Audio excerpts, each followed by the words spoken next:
بسم اللہ الرحمن الرحیم اللہم صلی وسلم وبارک علی نبینا محمد وعلی آلہ واصحابہ اجمعین۔ آج 2 فروری ہے اور آج کے دن ہائی کورٹ کے ایک جسٹس شاہد صاحب نے اپنا ریزگنیشن لیٹر میں اقبال کے کچھ اشعار لکھ کر ریزائن کو سائن کیا ہے۔ وہ وائرل ہوا ہے انٹرنیٹ پہ، اور میرے کچھ دوستوں نے مجھ سے ریکویسٹ کی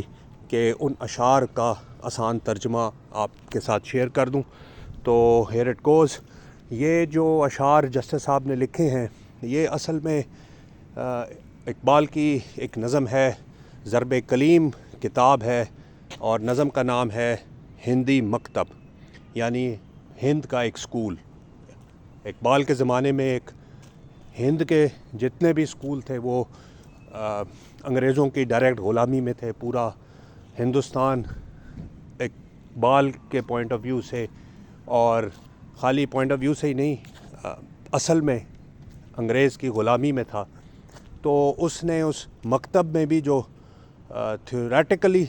اور جو فلسافیکل پوائنٹ آف ویو سے غلامی کا پرچار کیا جاتا ہے، اسکول میں پڑھائی جا رہی ہے، اور ایسے بریڈ تیار کی جا رہی ہے جو کہ غلام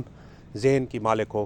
تو اس کے بارے میں ذکر کیا ہے۔ اور اس میں اس نے ایک کمپیریزن کیا ہے آزاد انسان کی تھاٹ کا ایک غلام انسان کی تھاٹ سے، اس کی فکر کا موازنہ کیا ہے۔ تو جو بیسکلی جس لیٹر کا میں ریفرنس دے رہا ہوں جسٹس صاحب کے، اور اس پہ انہوں نے جو آخری شعر لکھا ہے، وہ اس شعر کو انہوں نے اس کی پوزیشن چینج کی ہے۔ وہ شعر اقبال کی اس نظم کا پہلا شعر ہے، اور اقبال یہاں کہتا ہے کہ اقبال یہاں نام نہ لے علم خودی کا، موضوع نہیں مکتب کے لیے ایسے مقالات۔ یعنی اقبال اس مکتب میں یا اس جگہ پر علم خودی کا نام نہ لے۔ خودی کیا ہوتی ہے، وہ بڑا جذبہ کیا ہوتا ہے، اپنے آپ کو پہچاننا، اور پھر اس پہچان کو حاصل کرنے کے بعد اپنے لیے ایک آرزو کا جنم، اپنا ایک بڑی آرزو کا جنم ہونا اپنے لیے، اور اس آرزو کے بعد ایک جستجو کرنا اس آرزو کو پایہ تکمیل تک پہنچانے کے لیے۔ تو وہ جو خودی، تو اس کا پہلا مرحلہ ہے۔ تو وہ کہہ رہا ہے کہ یہ خودی کا، یہاں پہ علم خودی کا نام نہ لے۔ اس مکتب میں ایسے مقالات جو ہیں وہ موضوع نہیں ہے۔ یہاں پہ تم کمپرومائز کی بات کرو، یہاں پہ تم سب کو خوش کرنے کی بات کرو، یہاں پہ تم اپنے پرنسپل سے وقتی طور پر عقل مندی کے تقاضے کے طور پر آنکھیں بند رکھنے کی کچھ عرصے بات کرو، تو ایسے مکتب میں علم خودی کی بات نہ کرو۔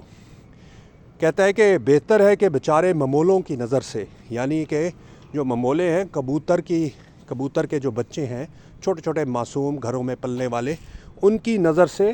پوشیدہ رہیں بعض کے احوال و مقامات، کہ بعض کیا ہوتا ہے، کہاں رہتا ہے، کن چٹانوں میں اپنا بسیرا کرتا ہے،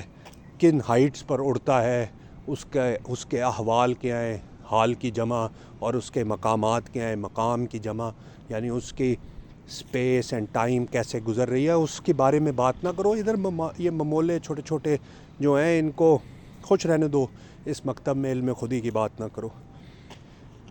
آزاد کی ایک آن ہے محکوم کا ایک سال۔ اب وہ اس کانسیپٹ آف کمپیریزن جو میں نے آپ کو بتایا، concept of freedom and slavery پہ آئے گا۔ وہ کہتا ہے کہ آزاد کی ایک آن ہے محکوم کا ایک سال۔ اب یہ بہت دقیق اور ایک بہت فائن نکتہ ہے۔ یعنی جو محکوم ہوتا ہے نا، وہ ہر لمحے مر رہا ہوتا ہے۔ اس کے لیے ہر لمحہ، جو خاص طور پہ ایسا لمحہ جس میں سٹینڈ لینا ہے، جس میں حق و باطل کا مارکا ہے، اور جس میں اس نے اپنی ورتھ کو شو کرنا ہے، تو وہ جو محکوم ہے، وہ کیونکہ اپنے لیے ہی نہیں کھڑا ہو پا رہا، تو وہ دوسروں کے لیے کیا کھڑا ہوگا؟ تو وہ جو ایسے ٹیسٹنگ ٹائمز آئیں گے نا، اس کے لیے وہ مصیبت بن جائیں گے۔ وہ سمجھے گا کہ یہ میرے لیے کیا کرس ہے کہ مجھے اس ٹائم سے گزرنا پڑ رہا ہے، جبکہ جو ایک آزاد آدمی ہوگا اس کے لیے وہ ایک آن ہوگی۔ اور وہ جو ایک سیکنڈ یا ایک مومنٹ ہے آزاد آدمی کا، جس کے اندر وہ ایک مومنٹ آف بریوری شو کرے گا، وہ اس مومنٹ آف ٹائم سے گزرنے میں جو ایک محکوم آدمی ہے، اس کو سال لگیں گے۔ اس کے لیے وہ اتنا ہی بھاری ہوگا جیسے وہ کوئی سال انتظار کرے، سالوں سال انتظار کرے، وہ ٹائم گزرے، تو وہ اس چھوٹے سے ٹائم اس کو گزارنے میں لگیں گے۔ کہتا ہے کہ جی آزاد کی ایک آن ہے محکوم کا ایک سال، کس درجہ گراں سیر ہے محکوم کے اوقات، یعنی کہ کتنے بھاری ہیں محکوم کے اوقات۔ آزاد کا ہر لحظہ پیام ابدیت، محکوم کا ہر لحظہ نہیں نئی مرگ مفاجات، یعنی جو آزاد ہے اس کا جو ہر مومنٹ ہے، ہر لحظہ ہے، وہ ایک پیام ابدیت دیتا ہے۔ It is forever, it is, اس کو دوام حاصل ہے۔ جس طرح اقبال مسجد کرتبہ میں کہتا ہے کہ فنا ہونے کا کانسیپٹ بتا رہا ہے کہ اس دنیا میں ہر چیز نے فنا ہونا ہے، اس کائنات میں ہر چیز نے فنا ہونا ہے، لیکن فنا کس چیز نے نہیں ہونا، کہ وہ کہتا ہے کہ اس ایک مرد جو ہے اللہ سبحانہ و تعالیٰ کا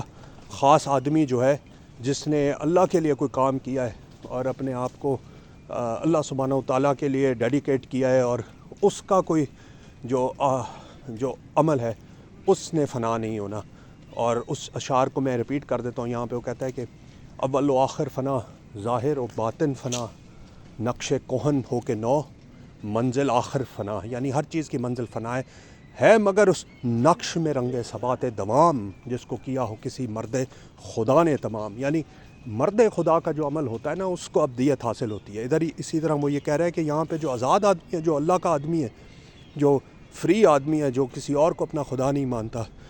اس کا جو ہر لحظہ ہے وہ ایک پیام ابدیت ہے، اور محکوم کا جو ہر لحظہ ہے وہ مرگ مفاجات ہے۔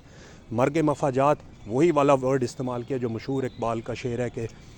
تقدیر کے قاضی کا یہ فتویٰ ہے ازل سے، ہے جرم ضعیفی کی سزا مرگ مفاجات۔ Persian way of killing people تھا، لوگ سلو ڈیتھ، کچھ کتابوں میں آیا ہے کہ اس کے اوپر انسان کو چھوڑ دیا کرتے تھے جنگلوں کے اندر، اس کے اوپر ہنی اور شہد لگا کر، تاکہ وہ پڑا رہے اور اسے انسیکٹس کھاتے رہیں آہستہ آہستہ، اور وہ ہل جل بھی نہ سکے، یا سمندر میں بوٹ کے اندر بند کر کے اس کے اوپر گھی اور شہد لگا کر چھوڑ دیتے تھے تاکہ انسیکٹس کھاتے رہیں اس کو، اور وہ بہت سلو بائٹس کی وجہ سے اس کی موت واقع ہو۔ آگے کہتا ہے کہ جی آزاد کا اندیشہ حقیقت سے منور، جو آزاد آدمی ہے نا اس کا اندیشہ کا مطلب کنسرن، جو ایک آزاد آدمی ہے اس کے کنسرن کیا ہوں گے، حقیقت سے منور، یعنی اس کو ریئل ٹائم ایشوز کا ادراک ہوگا، اس کے لیے چھوٹے چھوٹے مسئلے نہیں ہوں گے کنسرنز، اس کا جو اندیشہ ہوگا وہ حق پر ڈیپینڈنٹ ہوگا، وہ بڑی سوچ رکھے گا،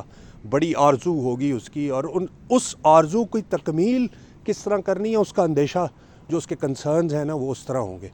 لیکن جو محکوم کا اندیشہ ہے وہ گرفتار خرافات ہے، وہ یہی اپنے آپ کو قرض کرتا رہے گا کہ اس کا کنسرنز کیا ہوں گے، کوئی اس پہ برا وقت آئے گا بھی تو آزاد آدمی اس سے سوچ رہا ہوگا کہ میں نکلوں کس طرح، میں نے اپنے گول تک پہنچنا ہے، اپنی ڈیزائر تک پہنچنا ہے، اپنی اس بڑی آرزو کی جستجو جو وہ کر رہا ہے اس کے اندر سے نکلنا ہے،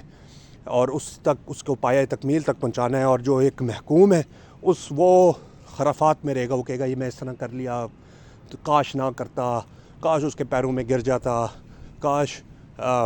ایسے ہو جاتا ویسے ہو جاتا، وہ خرافات میں ہی گم رہے گا۔ محکوم کو پیروں کی کرامت کا سودا ہے، بندہ آزاد خود ایک زندہ کرامات، کہ جو محکوم ہوتا ہے اس کو پیر صاحب کے در پہ اور آستانے پہ جانا پڑتا ہے، سجدہ ٹیکنا پڑتا ہے کہ میرے لیے کوئی دعا کر دے، مجھے کوئی ہیلپ آؤٹ کر دے، میرے لیے کوئی کرامت شو کر دے، میرا برا حال ہے۔ اور جو آزاد آدمی ہوتا ہے وہ ایک خود ہی زندہ کرامت ہوتی ہے، اس کو لوگ دیکھتے ہیں اور کہتے ہیں اللہ پہ یقین لے کر آتے ہیں، اور اس مقصد پر یقین لے کر آتے ہیں جو اللہ والے لوگوں کا ہوتا ہے۔ اور پھر اینڈ پہ وہ کہتا ہے کہ محکوم کے حق میں یہی تربیت اچھی، یعنی اس کے لیے کیا تربیت اچھی ہے، موسیقی اور صورت گری اور علم نباتات، یعنی یہ باٹنی کی تعلیم، پلانٹس کے بارے میں پڑھ لو، صورت گری اسٹیچوز بنا لو، موسیقی پڑھ لو، غزل شزل لکھ لو، عام سادی شاعری شوری کر لو، یہ تمہارے لیے بہتر ہے اس مکتب میں، ایسی پروڈکٹ تیار ہو۔